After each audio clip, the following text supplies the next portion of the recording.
ఇన్ని రోజుల్లో చూస్తూ ఉన్నా తెలంగాణ రాష్ట్రం ఏర్పడిన తర్వాత 10 సంవత్సరాల అభివృద్ధి ప్రజలు చూసిర్రు. అది నేను చెప్పుడు కాదు, నేను చెప్తే స్వతహా పార్టీకి పూజలు చేసినట్టు చెప్తారు మీరందరూ. నాకు అవన్నీ అవసరం లేదు. కానీ మా ఛానల్ పెట్టినప్పటి నుంచి ఎక్కువ క్లోజప్ చేసిందంటే రైతన్నలనే. మీరు చూసుండ్రు ఛానల్ మొత్తం కింద నుంచి పై దాకా రివ్యూ చేసుకుంటే రైతన్నల గురించి, నిరుద్యోగుల గురించి, అదేవిధంగా ఇండ్లు లేని వారి గురించి, భూమి లేని వారి గురించి గివే ఎక్కువ శాతం మన ఛానల్ నడిచేది.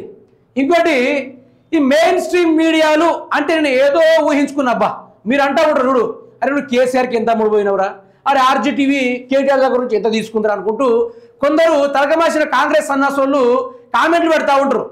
నేను దాన్ని ఏ రోజు కూడా ఎక్స్పోజ్ చేయలే, సందర్భం బట్టి చెప్తున్నా.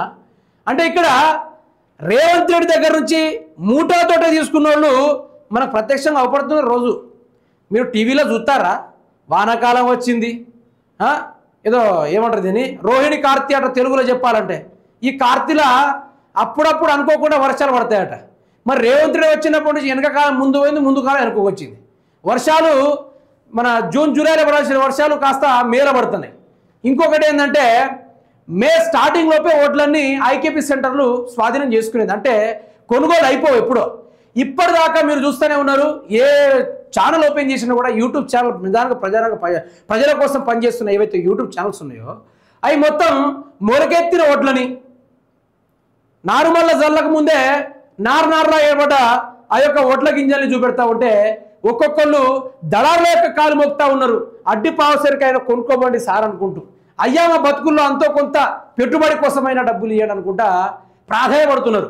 అయినా కూడా మంత్రులు ఏ బొక్కల జొర్రిలో మీరు చూసిళ్ళు, అందాల పోటీలట, అందాల భామలు.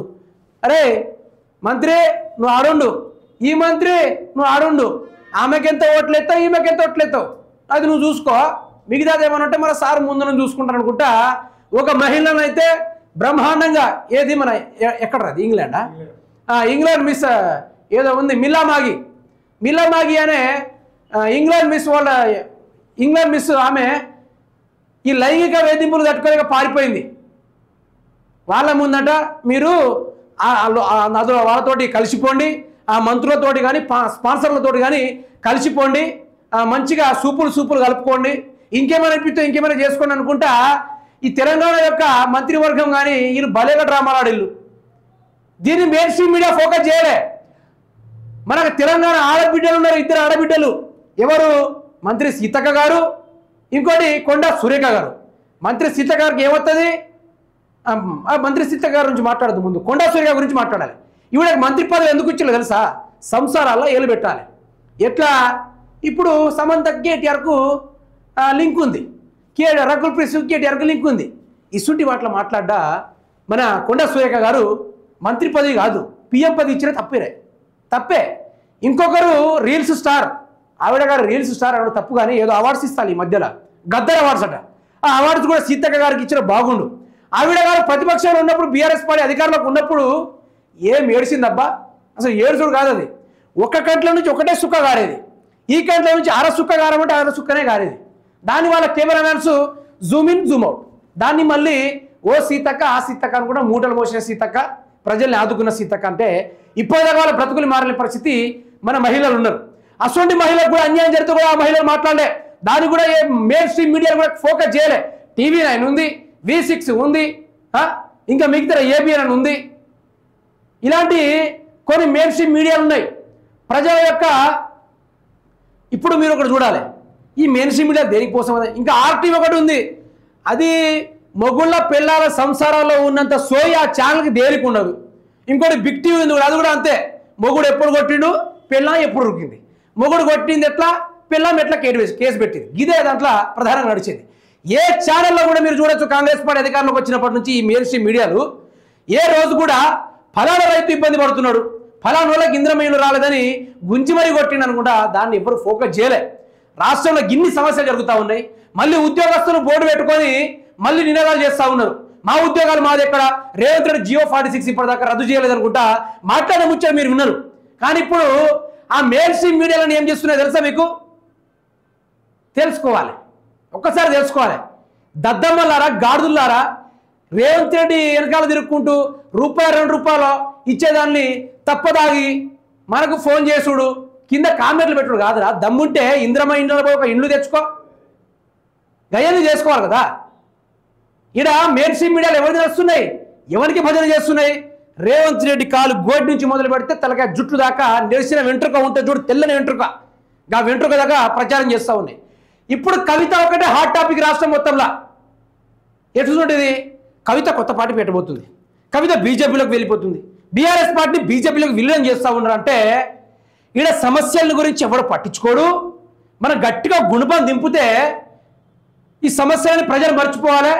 మళ్ళీ రైతు బంధు అడగకుండా, అదేవిధంగా రైతు రుణమాఫీ గురించి మాట్లాడకుండా, ఇండ్ల గురించి మాట్లాడకుండా, ఎన్ని సమస్యలు ఉన్నాయి.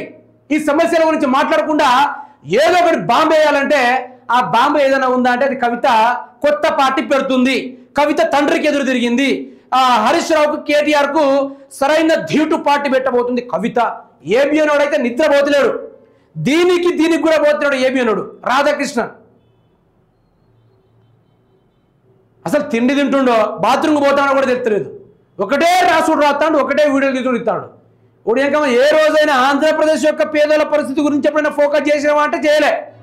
తెలంగాణ రాష్ట్ర ప్రజలు ఆగమైతా ఉంటే కూడా వాళ్ళ గురించి ఏదైనా వీడియోలు చేస్తూ ఉంటే అది కూడా వీడియోలు చేయలే. మీకు సంసారాలలో, మీకు కవిత పార్టీలు మార్చేలోళ్ళి, మీకు వాళ్ళ వీళ్ళ సంసారాలు వేలు పెట్టి బద్నాం చేసే మీరు ముఖ్యమంత్రులు, మీరు మంత్రులు, మీరు ఎమ్మెల్యేలు యాడున్నారా భయ్? ఉన్నారా రాష్ట్రంలో? అప్పుడప్పుడు అమాస పుణ్యానికి మెరిసిపోతాడు రేవంత్ రెడ్డి, మళ్ళీ తెల్లారు చూస్తే గోదావరిలో వెళ్ళినట్టు ఢిల్లీ పోయి తేలుతాడు. ఇది నేనేమంటున్నా అంటే, దయచేసి మెయిన్ స్ట్రీమ్ మీడియాలో పెట్టే వార్తల్ని నమ్మకండి. ఈ రోజులో ప్రజల కోసం కానీ, ప్రజల యొక్క మాటల్ని కానీ స్వచ్ఛందంగా ప్రజల ముందుకు పెడుతున్నామంటే అది ఓన్లీ యూట్యూబ్ జర్నలిజం మాత్రమే. నిజంగా చెప్తున్నా. కాబట్టి గుర్తుపెట్టుకోవాలి, రాష్ట్రం మెరుగుపడాలి, రాష్ట్ర అభివృద్ధి కావాలి అంటే ఇలాంటి సన్నాసి మీడియా, మెయిన్ స్ట్రీమ్ మీడియా అనేది పోవాలి బయటికి. రాష్ట్రం నుంచి దరిద్రం పోవాలి, ఈ ఫ్లెష్ అంతా పోవాలి, ఈ చెత్త అంతా పోవాలి, రేవంత్ రెడ్డి లాంటి అభివృద్ధి పరుడు పోవాలి. నిజానికి ప్రజలకు శతకోటి దండాలు, ఇంత దండాలు పెట్టినా తప్పే అనిపిస్తుంది నాకైతే. నీ ఓటు కూడా ఓటుకేసి దొంగ నాయన అన్న కూడా పోయి ఓటేసిల్లంటే మా ప్రజలు చాలా మంచోళ్ళు నిజంగా. కాబట్టి ప్రజల్ని మేలుకునేంత వరకు నా ప్రయత్నం నేను చేస్తా. నిజంగా చెప్తున్నా, మేలుకునేంత వరకు నా ప్రయత్నం, రక్తం చిందించమని కూడా చిందిస్తా, గా తీరులో చేస్తా. ఎందుకంటే నా తెలంగాణ ప్రజలు, నా యొక్క అస్తిత్వం, నా యొక్క తెలంగాణ గౌరవం ఎవరి కాళ్ళ కింద పెట్టడానికి నేను సిద్ధంగా లేను. నాతో పాటు 10 మందిని తయారు చేస్తా, 100 మంది అయితే 100 మందిని తయారు చేస్తా. అంతేగాని ఇలాంటి డ్రామాలు ఆడడానికి అయితే ప్రయత్నం చేయం. నిజంగా చెప్తున్నాం.